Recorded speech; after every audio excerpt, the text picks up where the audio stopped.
मी काय म्हणते, तुम्हालाही गणपती बाप्पासारखे छान कळीदार उकडीचे मोदक आवडतात का? पण बनवता येत नाहीत? आता काही टेन्शन घेऊ नका, मी आहे ना. तर हा इझी मोदकचा साचा आहे आणि नावाप्रमाणेच एकदम इझी मोदक होतात बरं का. तर साच्यामध्ये थोडंसं पीठ लावायचं किंवा गोळा पिठामध्ये बुडवला तरी चालतंय.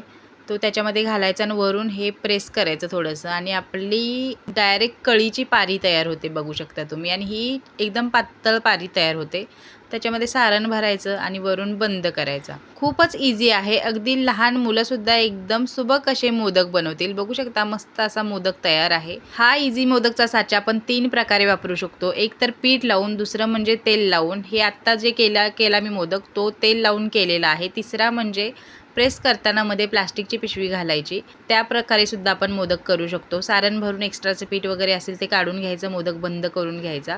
तर एक मोदक तुमच्या समोर करून दाखवते. तुम्हालाही हा इझी मोदकचा साचा पाहिजे असेल तर पिन कमेंटमध्ये मी त्यांचा नंबर देते, तिथून तुम्ही ऑर्डर करू शकता. आणि अधिक माहिती पाहिजे असेल तर इझी मोदक अशी कमेंट करा. एकदम कमी वेळात सुंदर, सुबक आणि हातानं बनवल्यासारखे मध्यम आकाराचे मोदक तयार आहेत. छान चाळणीवरती ठेवायचे, केसर बिसर लावायचं, मस्त उकडून घ्यायचे आणि मोदक तयार. तर यावर्षी गणपती बाप्पाला इझी मोदकचा साचा वापरूनच मोदक करा.